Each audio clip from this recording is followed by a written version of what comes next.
Theodore Roosevelt once said, "The credit belongs to the man who is actually in the arena, I believe there's a hero in all of us. so that his place shall never be with those cold and timid souls who know neither victory nor defeat, Seize the day. whose face is marred by dust and sweat and blood, who knows the great enthusiasms, the great devotions, and spends himself in a worthy cause, And I'm gonna stay right here and fight for this lost cause. who at best, if he wins, knows the thrills of high achievement, and if he fails, at least fails while daring greatly." I'm gonna show you how great I am. The Big Ten football season was called off on August 11th, but it might not be dead just yet, not if President Trump can have his way. The president called Big Ten Commissioner Kevin Warren today, and they talked about a lot of things. They had a productive conversation, according to both sides. Now, President Trump tweeted afterwards saying that they talked about starting up the Big Ten football season immediately, and the plan was, quote, on the 1-yard line. The Big Ten's return to competition task force is looking at finding a way to make it happen. Ohio State, Wisconsin, Nebraska, and other teams also happen to reside in battleground states for the election. Bears receiver and Penn State alum Allen Robinson has his own opinion. If I'm being 100% honest, collegiately, I probably would say that I don't think that they should play. And I know that a lot of, college players may hate hearing that, but I think, for us, when colleges try to compare it to NFL and things like that, and still have kids on campus and living in the dorms and things like that, so trying to have football as well, I think it would be very, very tough. And I think that, health-wise, I don't think it's worth risking for. The ridiculous, the sublime, the madness. Yes, that's correct. It's another day ending in Y.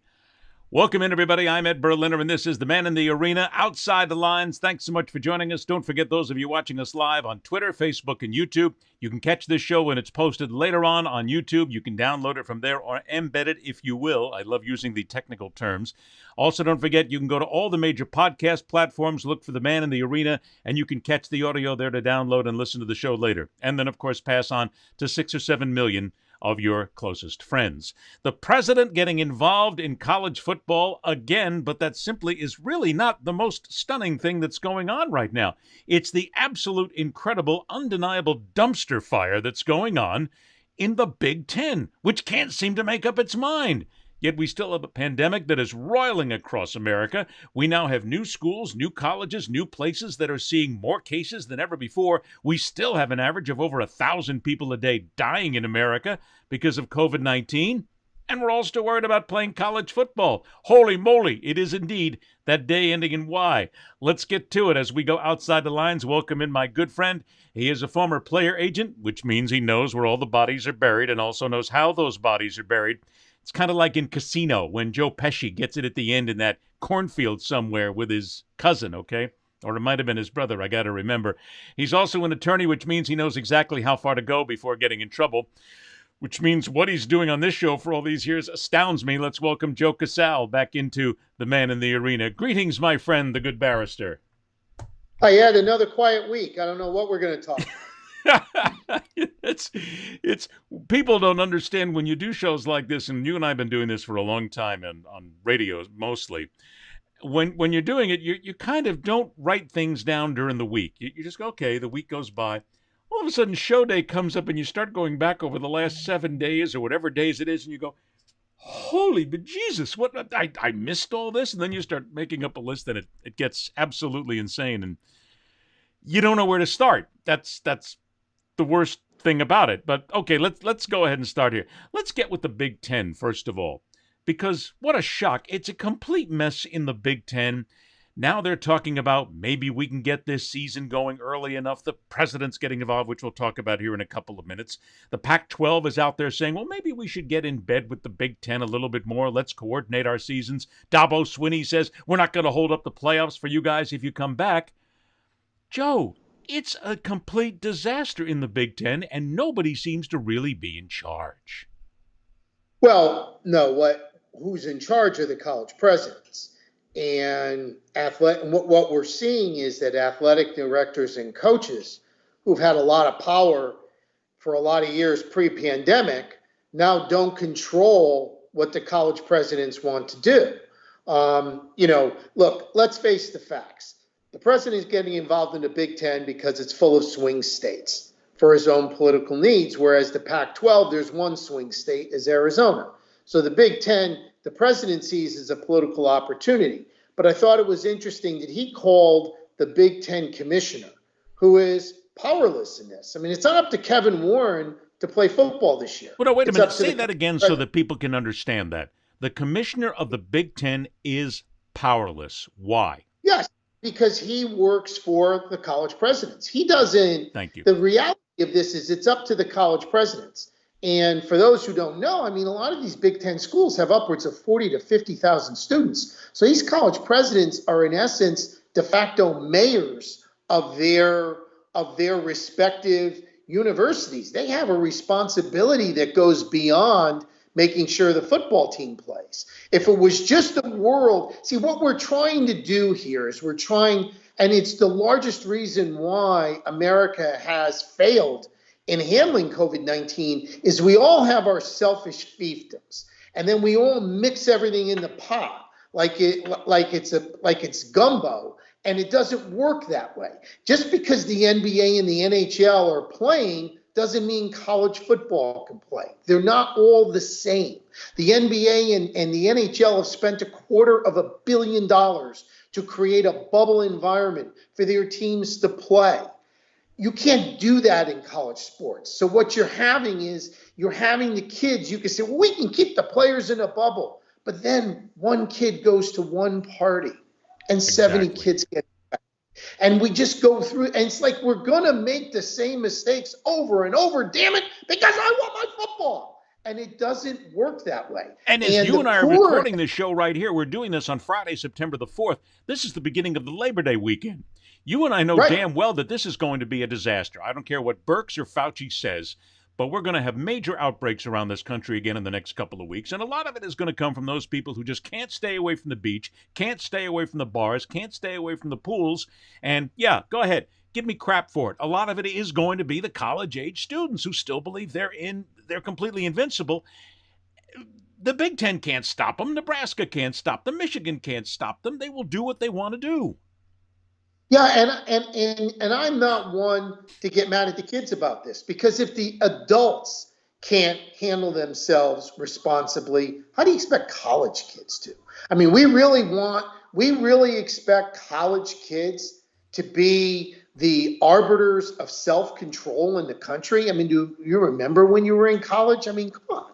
I mean, it doesn't work that way. And I think what's happened is because we've politicized the science, and we don't have messengers that we trust. So we're just gravitating toward information that makes us feel better, and it may not necessarily be true. And now in all of this, it's great that the president contacted the athletic director, but I don't know if the president's had any conversations with the college presidents in the Big Ten who have remained adamant that they're not playing football this fall. So then if that's the case, if the presidents, and you're right, if the presidents of these universities are adamant that they're not going to play college football because of COVID-19, they've made that decision, then why, people will ask, do we continue to see this nonsense that gets thrown around from the various athletic directors and the various officials, if you will, from universities and athletic departments who say, well, don't worry about it. We're still trying to figure out a way how to play in the fall, and maybe we can get this done. We're going to start late, but we're going to get this done, because here you go. Here's the waffle. The president's sitting here. The athletic director's sitting here. Nobody's on the same page here. Everybody still seems to be fighting each other, and it seems like the ADs are trying desperately in many cases to say, hey, Madam President, we can do this. Don't worry about it. And the president's going, no, you can't. Shut up and just take it. Will you please? Well, because what you're having some conferences play and other conferences not. So it is not out of the realm of the public to say, hey, wait a second, I'm watching a college football game right now. It may be UAB and Southern Miss, but I'm watching a game. Why can't Michigan and Ohio State play? And And that's the problem you have when everybody is just on their own islands and all trying to work things out. And there isn't a cohesive plan. The other problem you have here, and the presidents are a lot more aware of this than the general public, they have to be very careful of how they treat these college athletes. If they're going to treat them like employees and say, hey, you got to go and play football, you've got to generate money for this university. Good point. There are employee protections that go with that. And most notably, you're going to lose your standing as an amateur and nonprofit organization. So there are so many layers to this, from the science to how you're going to treat college athletes. Are they going to be compensated for this? What if one of them gets sick? What if one of them, God forbid, dies? How is all of this going to be handled? Fans don't want to think that way. People who have their own agendas don't want to think that way. But university presidents are entrusted to think that way. And that is the schism that we see going on right now. And it's playing out widely in the Big Ten because the president got involved. Nobody said anything about the Pac-12 shutting down. I mean, you know what I mean? It's just been, okay, the Pac-12 is not playing. It's the president getting involved in the Big Ten has ramped this up to another level. And that's where we see all the jockeying going on right now. Then let's go right to that, if you will. You alluded to it, and let's talk about this. Donald Trump contacting the commissioner of the Big Ten and saying, this is it. We're on the 1 yard line. We can do this immediately. We can get this started. No, we can't. That's crap. You can't do it. It's bovine excrement. It stinks terribly. It's just another lie, because the president doesn't have the control. The commissioner doesn't have the control. And all it is, if we're going to say this right out loud, Joe, it's election year politicking, electioneering, if you will, because Trump is making sure that he gets everybody all jacked up in those states that could be battlegrounds for him, and making sure that, oh, hey, don't worry, the president's on our side. It's nonsense. It's a lie. Yet you can't tell that to people who are so desperate for college athletics and their college football. They actually believe he can get this done, and he cannot. End of story. Right. He doesn't have any power to do anything. None. But he's selling. I mean, that's what he does. He sells. But the difference between Donald Trump selling and other salesmen selling is Donald Trump always oversells and underdelivers. That's been really his entire business history. It's been his entire history as president. In this instance, he doesn't have the power to command the Big Ten to play football. I mean, he can write a bunch of mean tweets and he can get everybody fired up, but that doesn't really do anything. And I think, look, what could be a game changer is rapid testing. Larry Scott of the Pac-12 said today that rapid testing programs that are being developed, that's a game changer, and it is. But that doesn't mean you're going to have football in October. It means you could have something in January. So really, I think what the college presidents are doing is they're following the science. It's hard to do that in the hyper-partisan, hyper-political world that we're in right now. And there is a lot of pressure on everybody. I mean, look, Ed, colleges around the country are dropping non-revenue sports. Sure. Like it's William and Mary dropped 7 sports. I mean, it's not like it's a major high-end program, but they dropped 7 sports today, and that affects an awful lot of people and a lot of kids who deserve to play college athletics. Right, and Stanford has dropped a bunch of sports. You're going to see that all around the country. Everyone is under enormous pressure because of the financials involved here.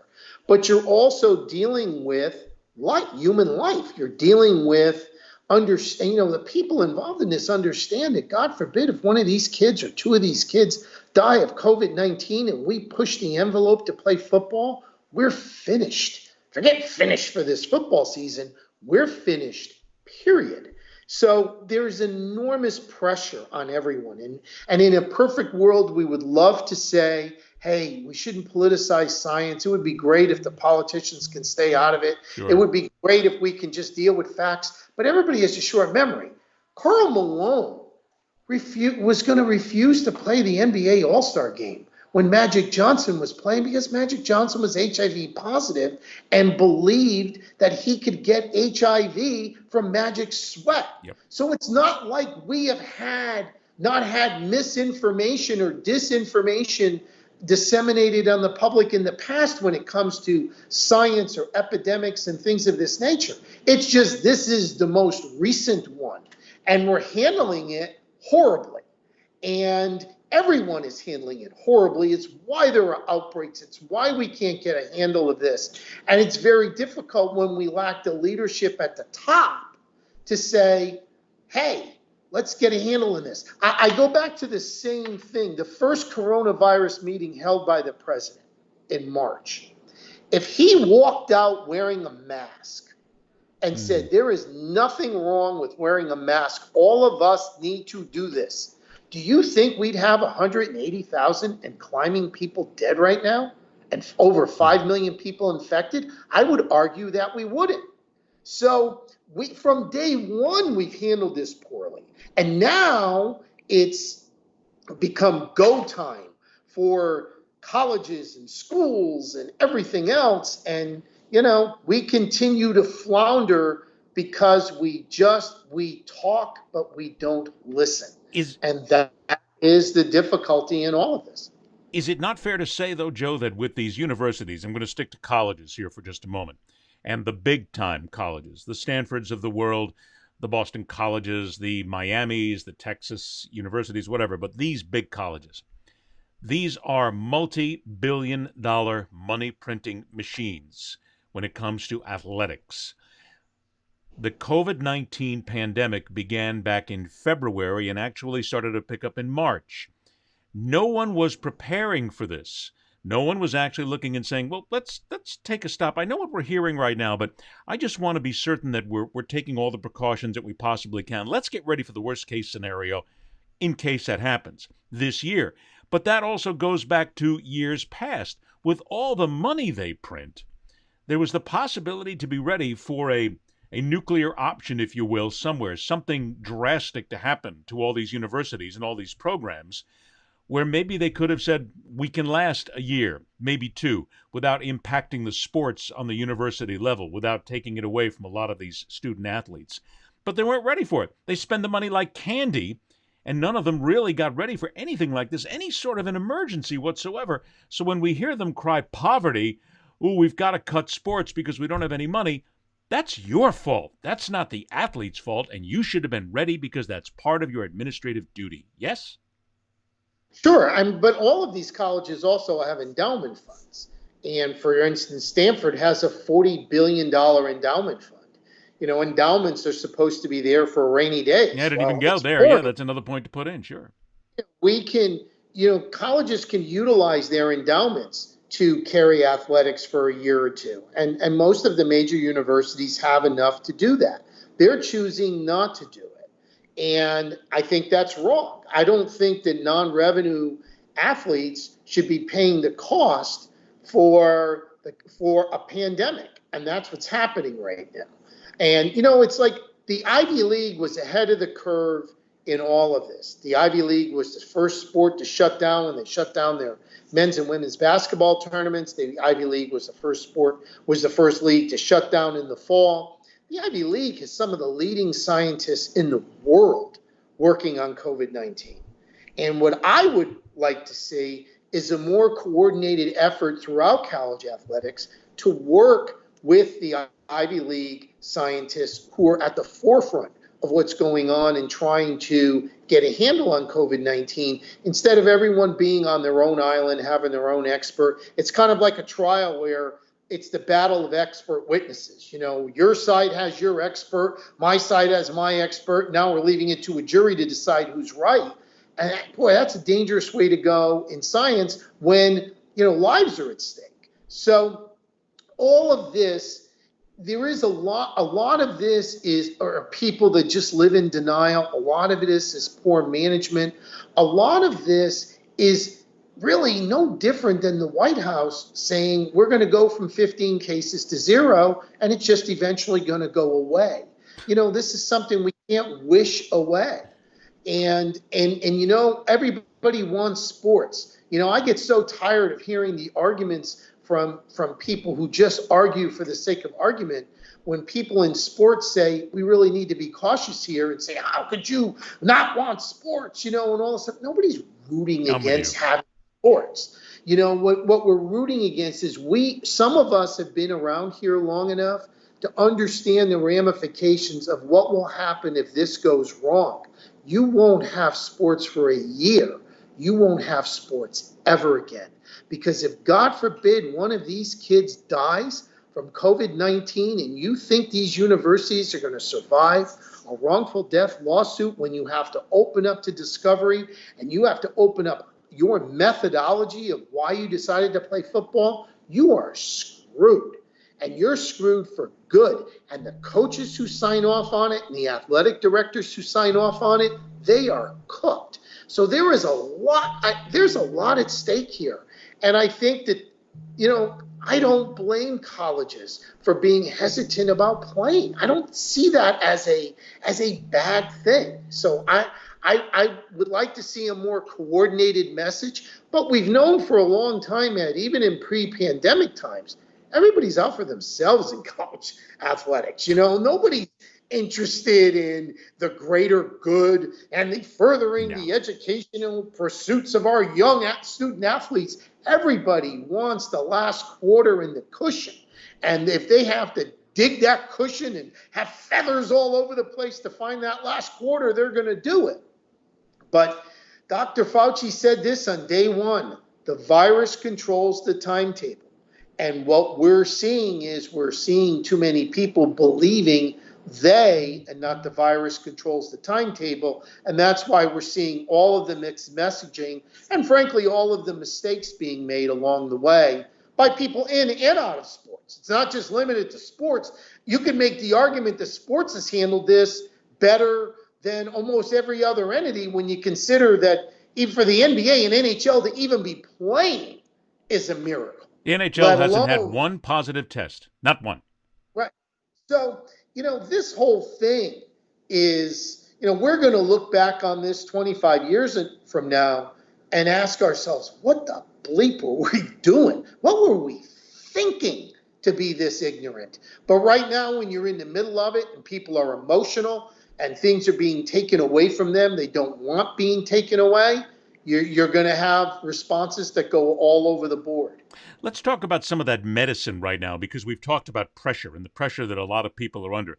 There was an interesting story that broke earlier in the week where a doctor at Penn State, which is Dr. Wayne Sebastianelli, who is the director of athletic medicine for Penn State, who was the one who came out and talked about it at the time. When you look at what was said with regard to the possibility of how this virus can affect people down the road, it was scary when he talked about a third of the athletes suffering from myocarditis, which is a heart condition. And what was said here earlier in the week, then later in the week, it was backed up a little bit. They walked this back a little bit when Penn State said the doctor was asked to discuss high school prep and precautions for holding events.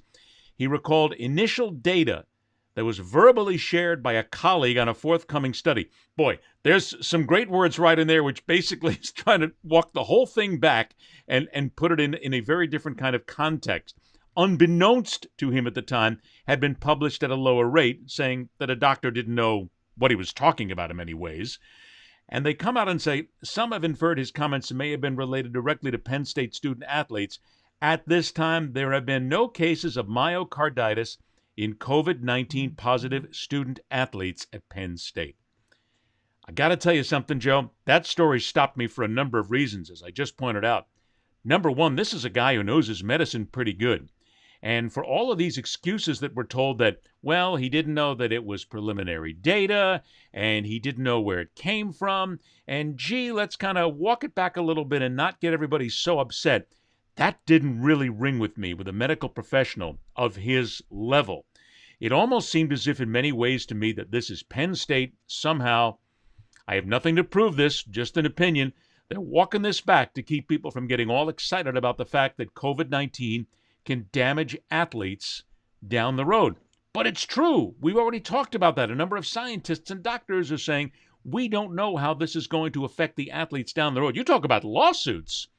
I mean, forget one student athlete getting sick. How about the one that in 5 years winds up and she's injured and she can't swim, she can't golf, she can't play basketball, she can't do the sports that she's involved in? Hey, bang, I got an attorney on it right away, depending on what the school did. So I'm wondering again if the universities and their medical professionals are being as forthright and truthful as they possibly can, because we've already gotten reports in Colorado where there are some schools out there who are trying to cover this up and maybe tell some of their students and some of the people involved, shh, don't say too much. Really, let's kind of soft pedal this. This bothers me, Joe, because for whatever reason, I can just see these universities trying to feed not false information, but a lack of information that really can damage the athletes and really hurts the entire narrative, if you think, because now somebody comes out and says something about heart ailments and COVID-19, people are going to say, oh, wait a minute, there was that doctor at Penn State who got it all wrong. Hell, man, if you're going to say something, spit it out and get it right the first time. Or was he being told to walk it back? A lot in there.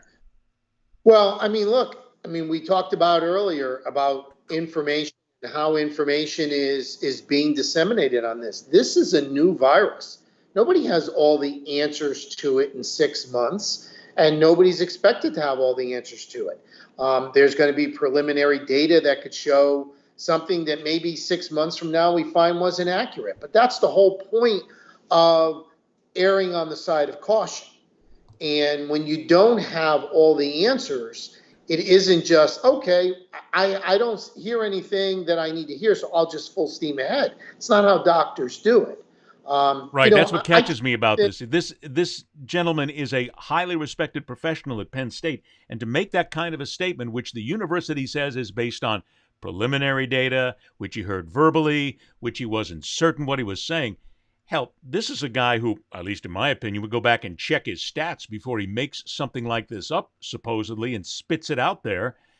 But we're being told that he didn't. I don't know why, Joe, but I've maybe it's because I'm conspiratorial these days. I'm seeing a fall guy in here somewhere, and it again opens up the question about universities, colleges, leagues, conferences, and the rest who are keeping a lot of things from the general public because they're trying to soft shoe this. Well, what they're doing is they're keeping things from the general public before they make final decisions. I mean, look, the Big Ten and Pac-12 are now playing football. Now you get the president involved, and then all of this stuff, we're at the 1 yard line, which is clearly not true. Nonsense. But you're also putting the scientists and the doctors and everybody in a difficult spot. It's pressurizing this to push for a result that may or may not be in the best interest of everyone. Exactly. And so when that happens, there is an overwhelming odds that you will make the wrong decision. So it's kind of like we're all searching for the adult in the room. There's a reason why Anthony Fauci is the most respected person in the country by citizens on this. Not that he's right in everything he says. Well, he but can't be right. This is medicine. Medicine changes. Yeah. But they're saying this guy has been around for 50 years doing this. He has no agenda, and we seem to trust him. It's kind of like you go to a doctor, you get a vibe. Do I trust this doctor? No, I'm going to the next doctor. Right. Oh, I trust this doctor. Why do I trust this doctor? Because he or she is communicating to me my condition in a way that makes me accepting of the information I'm receiving. So this is what's happening with COVID-19. I have been pushing the people that I know in college athletics to have a national Zoom conversation of the leading doctors in the conferences for open to the whole country for free, to hear their methodology and their decision making and their feelings and their fact finding and all of that. Oh, they're not going to do that. Come on. They would never do that. The universities and the conferences would be scared spitless that something would be said out in front of the general public that they don't want out there. But forget sports for a second. It would do the entire country a service if we were to get all of these people out from not tweeting their information or writing a Facebook post, but to say, this is our methodology. You can disagree with it, but this is our methodology for the decisions that we're making.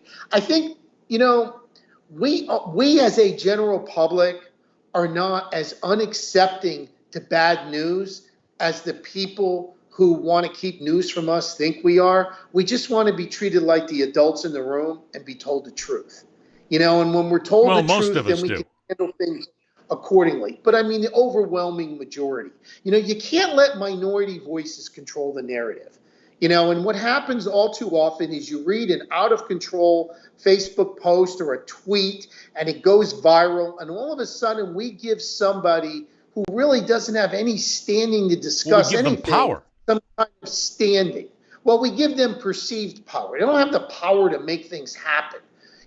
Somebody writing a tweet of, "I'll never watch the NBA again." And then 3 days later, they're talking about the last sequence of the Miami Heat Milwaukee Bucks game when we thought, I thought you weren't going to watch the games anymore. It's that kind of stupidity. But for sports, that's stupid. And we live with that. When we're talking about a pandemic, the stakes are a little higher. And so you would hope that everyone involved would understand that. And I think sometimes we perceive silence as not doing anything when in fact more things get done silently than we do when we're just running our mouths. And the topic we're going to talk about next is Steve Nash, which is a perfect example of that. Because nobody talked about Steve Nash as a head coaching candidate. Then all of a sudden, Steve Nash is the head coach. Why? Because the Nets weren't leaking to every NBA insider who they were interviewing and what they were doing. So, and I think the same thing holds true in what scientists and doctors are doing now. And so, we just have to trust that these people do have the best interests of everyone. And, and I understand we're in an era where we trust few people and few sources. But you know what? In this instance, we're going to have to trust the people that know more about this than we do. And that's a foreign concept in 2020 America, but that's the only way we're going to get over COVID-19. I would just tell doctors and specialists and scientists, wait until you have everything in your hand. But again, I'm not so sure about this story either. Something in here, there's a rat in this woodwork somewhere, because it just doesn't make sense to me that a man who is this much a professional would make this many mistakes in making a statement about a deadly pandemic and what is affecting the people at the university level. Doesn't ring true to me, but we'll revisit that, I guess, at another time. You alluded to it. Let's get to it. We'll change course now and go from COVID-19 to a couple of other things in sports right now. Steve Nash becomes the head basketball coach of the Brooklyn Nets. Steve Nash is a Hall of Famer. He's been around basketball. He was an outstanding player. He knows the game inside and out, yet he does not come from an assistant coaching background this time in being hired. Suddenly, here we go again, certain people on social media lighting it up. This is white privilege. The reason that Steve Nash got it is just because he's a white man and nothing else. Stop. This is a guy who knows the game. And not only that, Kevin Durant wanted him in that position, and Kevin Durant right now for the Nets is their Michael Jordan. He's their LeBron James, and that's the way the sport works when these players are able to call the ball, and that's what he did. But to just throw out white privilege like this, look, I get it. There are so very few black coaches in the NBA, a sport that is predominantly African-American. They need more. But to simply just spit it out that the guy didn't deserve it because of the color of his skin, that's racism in and of itself. He earned this shot. And I hope to damn well there's going to be others, black coaches, who are going to earn their spot as well. And I don't think the NBA does as good a job as they claim to in that. But I'm just angry at this, especially with a couple of these national network types, and I'm not going to mention his name because I would rather do that than mention his name out loud, who was the first one to throw it out there as it being part of a white privilege issue. Come on, Joe. Let's stop this and let's just give the best person the job, but let's also at the same time make sure that the NBA and all the other sports are rectifying the wrongs of generations. Well, I think of all of the professional sports, it's kind of hard to tell me the NBA which is the most diverse of all of the sports, is engaged in white privilege. I mean, They're the look, best at it. They're the best at knocking it down. They've done a great job. I mean, Doc Rivers went from never being a coach to going from the broadcast booth to being the head coach of the Orlando Magic. Steve Nash was working as kind of a de facto assistant for a while with the Warriors. That's where he struck up a relationship with Kevin Garnett. They're retaining Jock Vaughn to be his number one assistant. So, who is the interim coach? I mean, I think what happens. And Kevin is Garnett, I want to thank you. I want to thank you for correcting me. I said Kevin Durant earlier. It was Kevin Garnett. You are correct. My apologies. But I mean, I think that it was Kevin. It was Kevin Durant. I'm Kevin sorry. Durant. Okay, that's now Golden you're State. confusing the hell out of me. Don't do that. I'm old and I'm easily confused. But I think that listen, there are instances the NFL we can go up and down the line of African American coaches not getting a chance. Why Eric Bieniemy is not a head coach in the NFL is a disgrace. But if you look at what's going on in the NBA gave Isaiah Thomas, who had zero head coaching experience, he stepped into a job. We've had black coaches, we've had white coaches who have never coached, who have been star players, Larry Bird, Doc Rivers, Isaiah Thomas, who have been given these opportunities. Steve Nash worked with the Warriors for a few years. This is not foreign to him. It wasn't like he was doing nothing and all of a sudden they called him off the beach. But I think you cheapen the movement if everything that happens that isn't to your liking, you decide to call white privilege. There are instances where it is white privilege. The Eric Bieniemy example in the NFL, he got screwed out of head coaching opportunities because of white privilege. And it happens more in the NFL than any place, where the NFL needs to catch up and do a whole lot more than they're doing. And they've basically been doing it with mirrors for the last couple of years, trying to fool everybody that they're actually involved in making a change.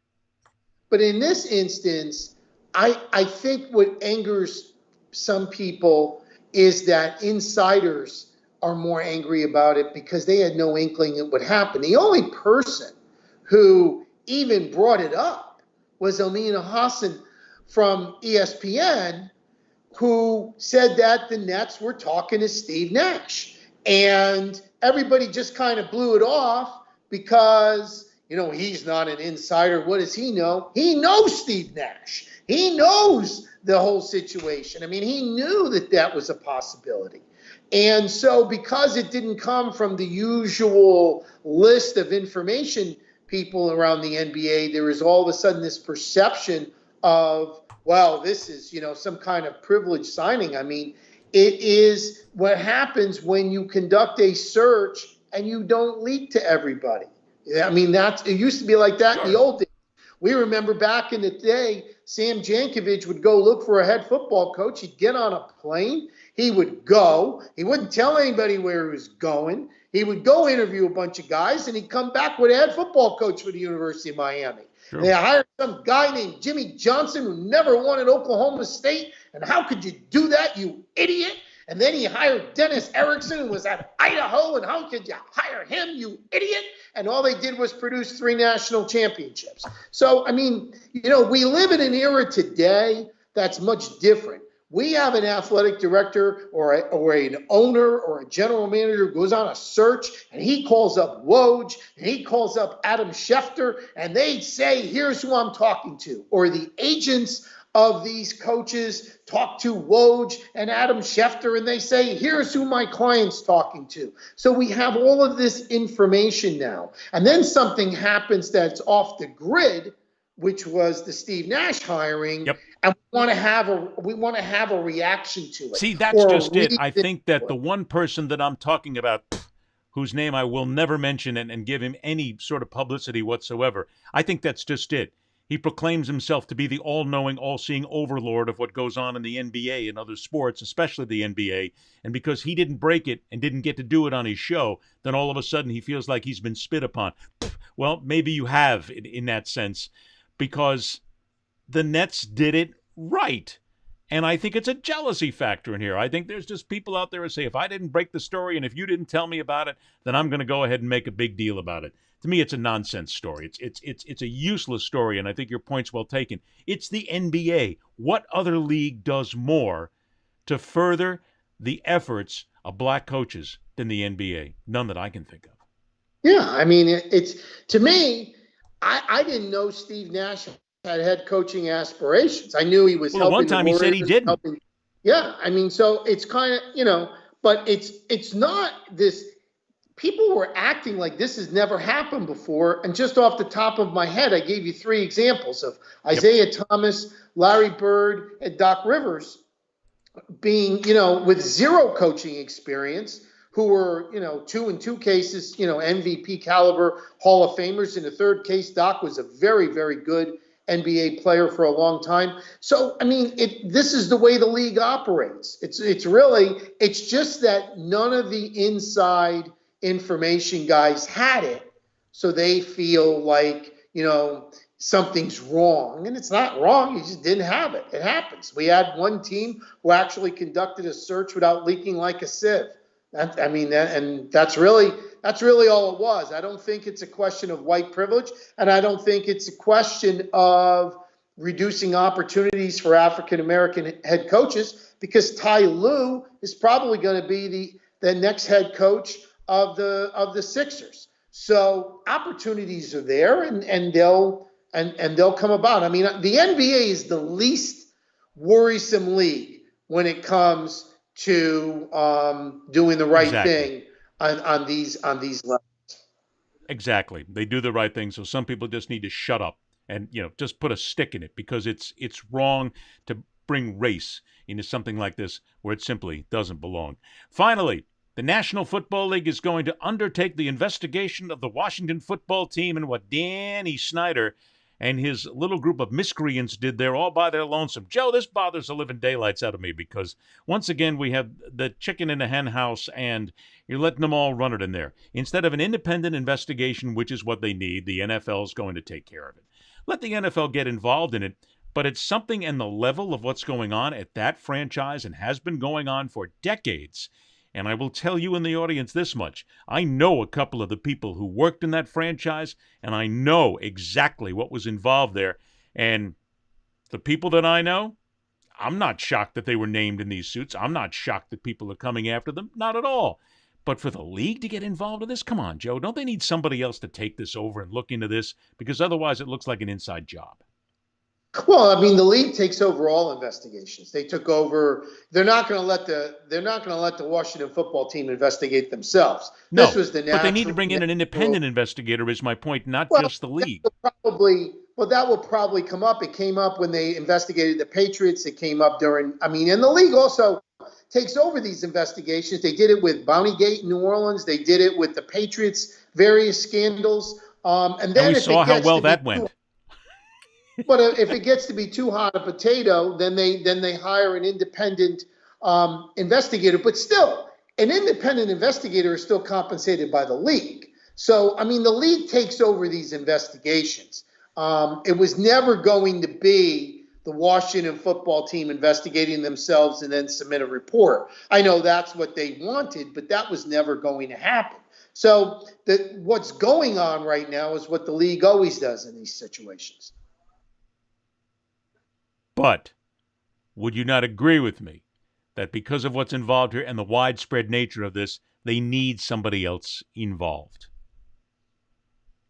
Well, because I don't know. I mean, why can't the league do the same thing they've done in other investigations? They'll produce a report, and then people can judge the merits of the report. If there's no such thing as purely independent, Ed. If you hire somebody to do that, that person's still going to be beholden to the league. I think what happens is it's going to be interesting what happens when the league starts looking to question people involved in this. Are these people going to talk? Are they not going to talk? If they decide, hey, I'm not going to talk, you have no subpoena power. If I don't work anymore in the NFL, I'll live. I'm not talking. What does the league do then? Is non-compliance going to be used against the Washington football team. It was used against the New Orleans Saints during Bountygate, and that became an entire shit show because of that. So I don't know how that's going to play out. I think, look, everybody in the league knows, what went on in Washington. I've said all along, they can try like hell to get rid of Dan Snyder. Dan Snyder knows where all the owners' bodies are buried in that league. If Dan Snyder opens his mouth, he can bury a lot of franchises. I think what the league is going to try to do is subtly try to put pressure on the minority partners to buy out Dan Snyder. But if Dan Snyder doesn't want to sell, I don't know how you're going to punish Dan Snyder. What are you going to do? You're going to tell him he can't keep his franchise? I mean, he's going to say, okay, then I'm going to start talking. And I don't think anybody wants to hear from Dan Snyder, because as I wrote a few weeks ago, Saturday night in the end before NFL games is a very unique experience. It's a confluence of owners and media and personnel and everybody all out and about. And everybody's got stories about Saturday night in the NFL. Yeah, you got a guy as vindictive as Dan Snyder who says, hey, if I'm going down, I'm taking everybody with me. I don't think that's a scandal the NFL wants. I would just like to see it. That's all. But I'd also like to see Snyder and his buddies get punished, as I said, because of what I know. An interesting week indeed. By the way, what's anything special on the menu at Joe Casale this weekend? Just out of curiosity's sake.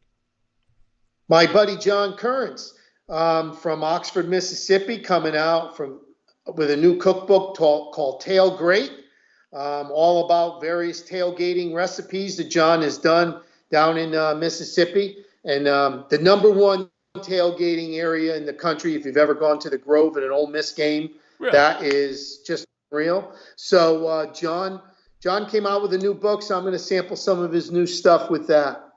You said tail for a minute, and thinking of Mississippi. I don't know why, but my brain flashed oxtail. And I was going, please, God, Joe, don't tell me you're making anything with oxtail. I mean, I tell you what, the tailgating at Ole Miss in the Grove, that's as good as it gets. Well, that's the thing we miss. All of us, the thing we all miss about football and sports really aren't the games as much as the experiences. Yeah. The experiences what make it fun. The games are nice, but it's the experiences in Oxford and Baton Rouge, in Knoxville. Those are what make, like for me at least, college football a lot of fun. The games are games. I can watch games at home and be just as happy, but boy, being on site and having those experiences, that's what makes it fun. We'll have to get him on the show. Yeah, I know about the experiences, because now, until next season, I can no longer sit there in my Zdeno Chara jersey with my undershirt of the Bruins, which, as a matter of fact, just in case anybody is wondering, I'm still sitting for my homeboys, okay?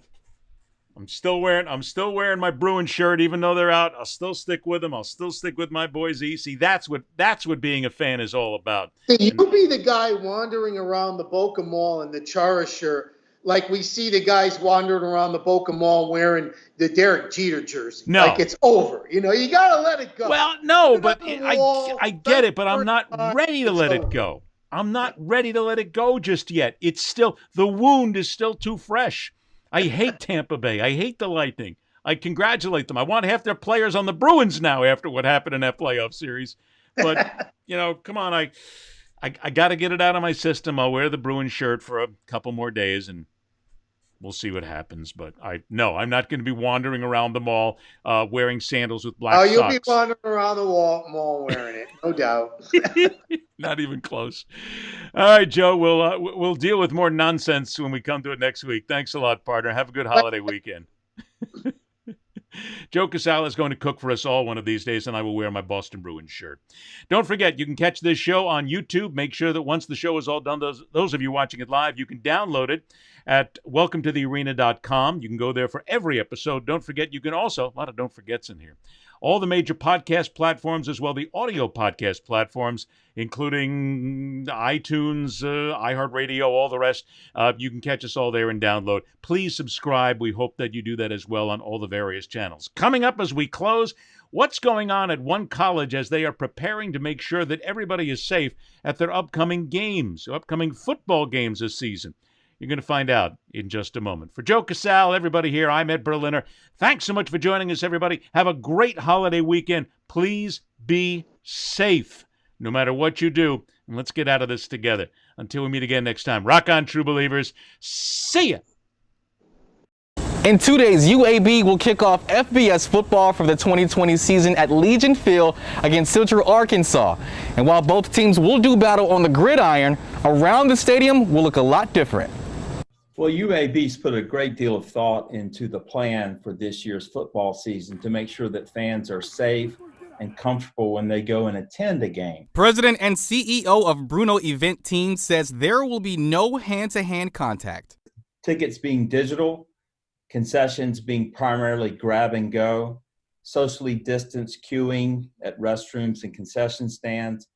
Everyone must wear a mask while they're inside the stadium. Fortunately for UAB, Legion Field seats 70,000. The UAB ticketing office has put a great deal of thought into how the various fans will be seated, allowing fans ample room to watch the game and not be uncomfortable that they're too close to people that they may not know.